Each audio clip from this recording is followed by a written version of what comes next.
Kirsten, and today we are going to turn this into this.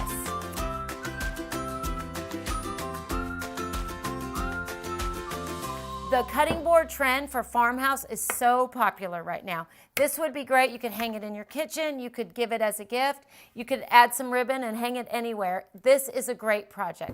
So let me show you what we're going to need to get started.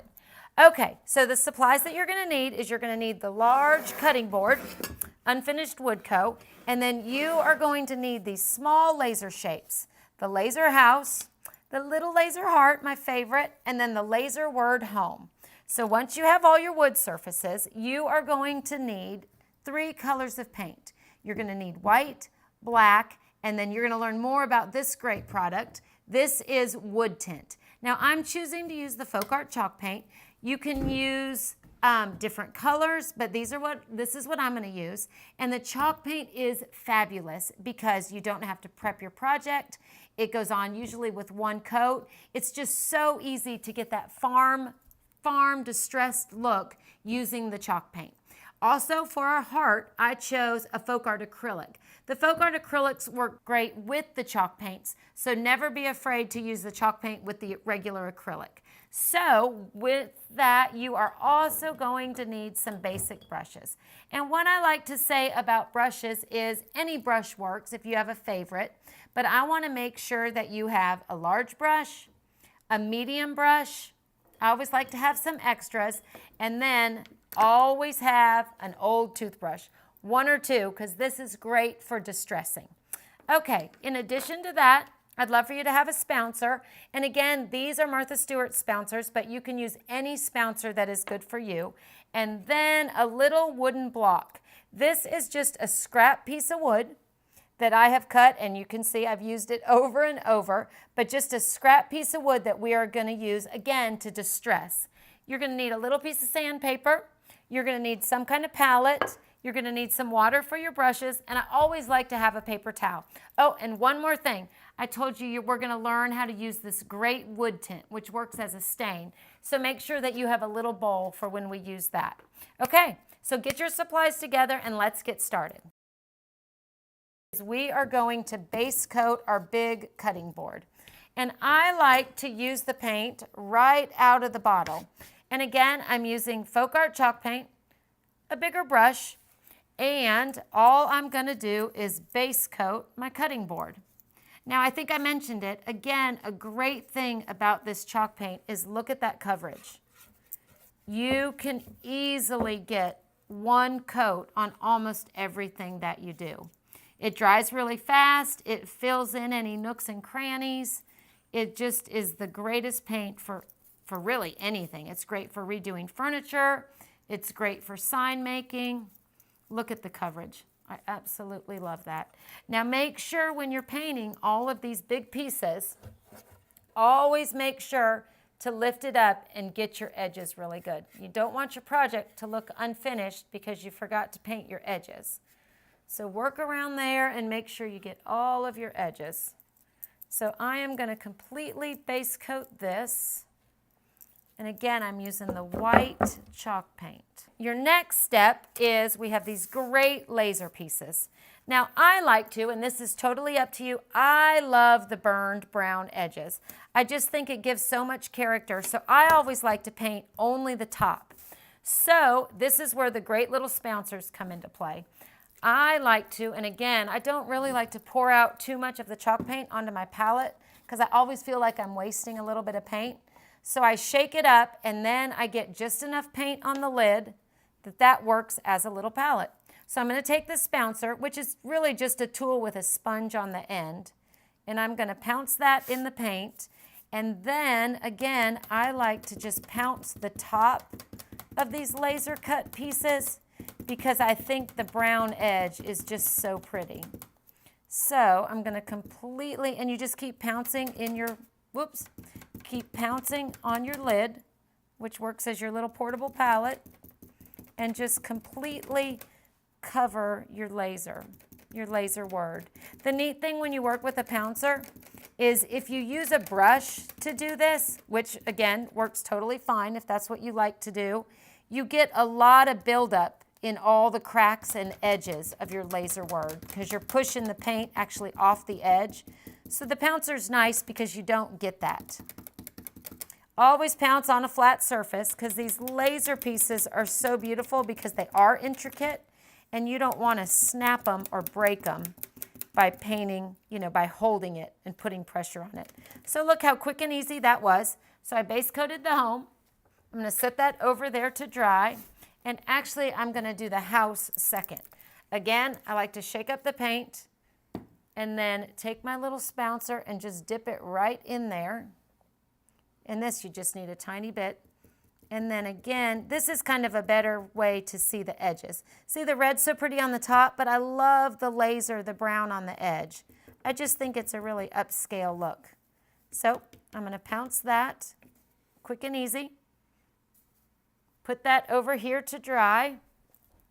Now for the house. The house is, again, the wood tint. The wood tint is incredible. It works with any of the chalk paints. It works as a stain.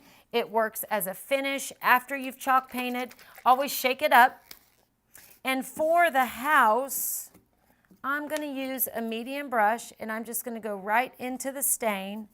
And I am just going to add a little bit of water. And here again, the more water you add, the lighter the color. The less water you add, the richer the brown. So add as much as you want to just get the color that you want. So this is really just a stain, but again, it works so well with all the different chalk paints. So I'm going to stain that house. And I love this because you can still see the wood grain within your little laser shape. So that's something that's also really unique about the wood tint. Instead of painting it solid, you get that farmhouse wood grain look. So I'm just going to paint that on there. Let me get that little corner. Make sure it's really even. But again, see the variation in the wood, great quality, but you get that wood grain that just gives it so much character. Okay, so now I'm going to let him dry. And we are going to, okay, I got everything ready for you guys so we could go through this. So this is your base coated cutting board. Make sure everything is dry. Chalk paint dries really quick, so usually about 30 minutes, but just make sure it's completely dry, even your edges. Okay, so what we're gonna wanna do first is, again, we're creating this farmhouse cutting board sign, is we're gonna start our first layer of distressing. So this is one of my favorite tools. Okay, this is the little baby wood block I told you. It's just a little scrap piece of wood. Mine's kind of dirty, but that's because I use it all the time. Little scrap piece of wood, kind of sand it just to make sure there's no buildup on there. And then what I like to do, again, I'm using my lid. That's my wood tint, so let me put back over there. Here is my black. I am going to pounce in the lid, in the black paint. See, pick up a big blob. But then I'm going to pounce just softly on my paper towel. So don't take all of the paint off, but just take some of the paint off. And then the great thing with the block, there's one secret. Stay angled with your project. Don't be angled heavy that way. Don't be angled heavy that way. You want to stay even with your surface. So very light-handed. Don't smash it on there and go really hard, but very light-handed. You're just going to touch the edge and drag around the edge. Kind of like, let's say you were putting peanut butter on toast. You're just softly going to go around the edges. Pick up more paint in your lid as you need it. Dab just a little bit off. But again, you want to stay flat with your surface and just skim the edges. And you can do it as much or as little as you want, depending on the look that you like. If you like a really heavy distress, do some more. But if you want a really light distress, just go around the edges. Now, one thing with the block is great for the edges. Don't ever start in the center of your project and start distressing that way because you'll just get a big mess. You know when something chips and is old, usually it starts to chip around the edges. So that's a great technique with the block, is always distress on the edges. I'll distress a little bit right there, but again, because it's an edge. The edge of any furniture or sign is what what chips when it's old. Okay, so just the edges, a few spots here and there. So that is the black distressing. So now we're going to set that over to dry. Okay, now that we've got that done, so we've got our white base coat totally dry. We've got our distressed edges. Now we're going to use the wood tint. So this time I don't want a really dark brown. So I'm going to take the wood tint and I'm going to pour just a little bit into this little bowl. And then I am going to get a brush and I'm going to wet it and use that water to add to the stain. Again, it's not really half and half. It's probably 2 parts stain to 1 part water, but just put enough in the bowl to really thin that down. And here again, if you want a really, really light brown, add more water. And if you want a darker, heavier finish, add less water. But you are basically adding water to get the color stain that you want. Very thin. Then what I'm going to do is I am going to just brush that onto my white cutting board. Now here again, if you see that and you're like, oh gosh, that's way too dark, add a little bit more water. If you think it's way too light and you like a darker look, add some more stain. You can just keep adding to get the color that you want. Now with this, it's going to move really good because there is so much water in it, and you're going to get those different brush strokes, which is actually a good thing, I think, because it just adds character to the farmhouse look that we're kind of doing. So I'm going to completely cover that. Now here again, don't forget your edges because you want your projects to match. You don't want white edges with a brown cutting board. So I'm going to paint those edges, make sure they match.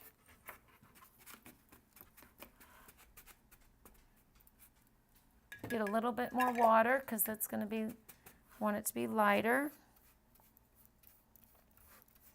Okay, let's get that on there. And again, you don't want big blobs on there. You want to keep moving it around, but do not worry about these different brush strokes because when it dries, it adds so much character.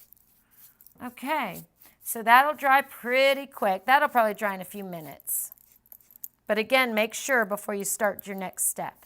Okay, so that's on there, all of the brush strokes, all the irregular color. That is something that I want. Okay, so once that's on there, we're going to let that dry next. And now we are going to, here is our cutting board. Stain is on it. The black distressing is on it. Everything is dry. See how the coloration of the stain, it just dries, levels out a little bit, but it looks super old and like barnwood. So what I want to do next is take your little piece of sandpaper, and I use a medium grit, but again, use whatever you like best. And I am going to sand this, and the neat thing about the chalk paint is the chalk paint is sandable very easily, whereas any other paint you have to sand and sand and sand to remove some color. But you'll see how easy this is. Watch, with just a little bit of effort. I'm removing some of the black, showing some of the white. The white is showing through the stain. So all of that just adds character to an old aged piece. See how that happens?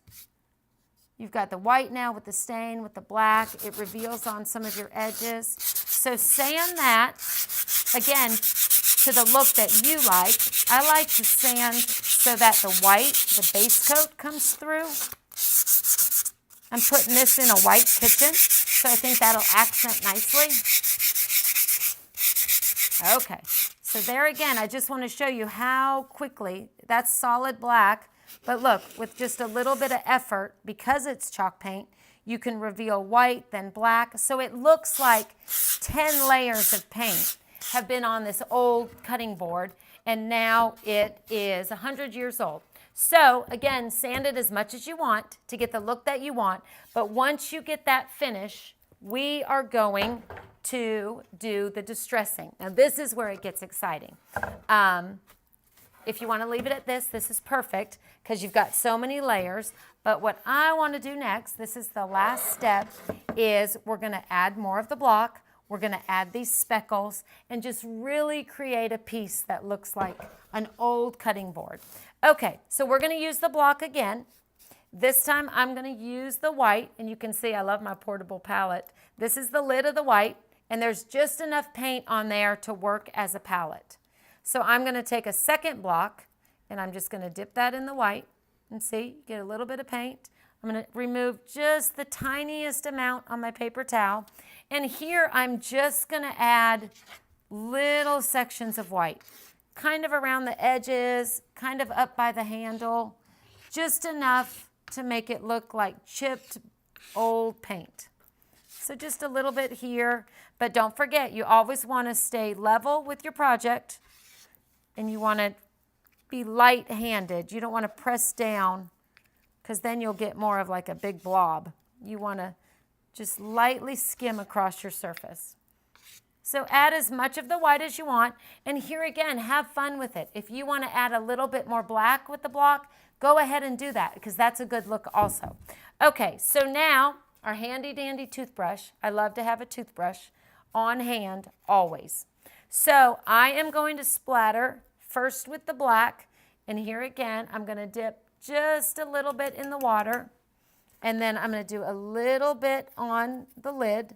I'm going to do a little bit on my plate just to remove it. You don't want it dripping off of there, but you do want watery paint so that it splatters. See how it's a little bit like ink? So I'm going to drip that on the paper towel, and then I am going to take my finger, and I am just going to brush it against the toothbrush. And that is going to give you those little speckles that again creates that great farmhouse look. Okay, if you would like to, I'm going to take a second toothbrush. I'm going to wet it just a little bit. And I am going to do the same thing with the white. Little bit of water. Tap it off because you don't want it dripping. And then I am going to do the splattering with the white. And again, it's just layers, and that's what creates all that character. You can't have too much. You just add as much distressing as you like. Okay, so now I'm going to let that dry just for a minute, and I want to show you what I did with the words. So again, I base coated it black, let that dry completely, and now when you sand these, be really careful. Make sure it's on a flat surface. Make sure you're just doing a section at a time. Don't hold it back here and start sanding, because you're going to break that laser piece. I kind of hold each section, and then I just lightly run the sandpaper on it. Because again, I just want to reveal the layers. See how the edge of the wood is showing? Always hold close to where you're sanding. But see how just a little bit of sanding, almost no effort. Look at that finger. A little bit of effort, and you remove just enough paint to make that look like it's been painted 2 and 3 times. So see how that does that? Okay, so I wanted to sand that, and now we've got it all sanded, so you have a beautiful home. I didn't do anything to my little house. My little house I just kept brown, and then my little heart I just kept the same. So I only wanted to distress the home. Okay, so once your board dries, make sure that dries completely. You want all your splatters and all your edges to dry really nicely. All I do at the end is I position that where I like it. And again, you could put your house there, you could put it there, you could put it up on the roof. I like mine right above the door. And then I like to apply everything with hot glue. So all I'm going to do is put, when you're doing the laser words, make sure you put a few daubs of glue on a few different sections, both edges and usually the center. You do not need a lot when you're working with hot glue. Flip that over, position that on your cutting board, and as you know, hot glue sticks right away, so just press that down. Same with the house. A bigger piece like this, I like to put a blob in the middle, maybe 1 or 2 on the edges. But again, it's not going to go anywhere. Position that over your home.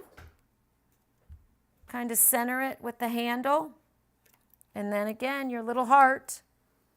1 little blob on your heart. Hot glue always has those little strings. Those just pull right off. Position that above the door.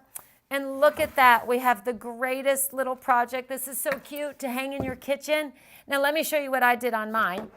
So here it is done. Here it is, one level, which totally keep it like this if this is what you like. This is more plain, and then the board is more distressed. But if you want to add a little extra to it, take the white block. Let me get a little paint this time and put it on my palette. Just a little bit. Dip it in your white block.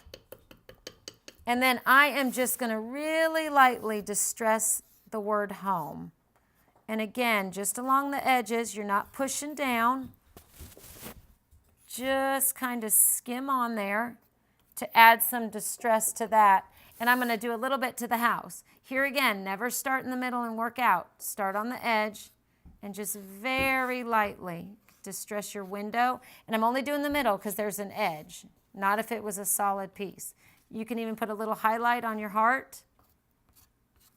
And then what I want to do, oh, look, I've got a helper. Hi, Oliver. I'm going to splatter with white again. So I'm going to get a little bit on my toothbrush, half water, half paint, make it kind of like ink, remove some of it, and then I want to splatter just a little. Oh, I love that. So just a little bit on the words and on the house.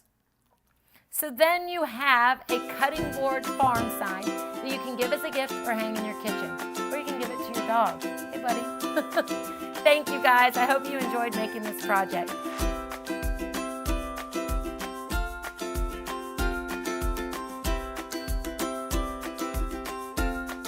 And cut.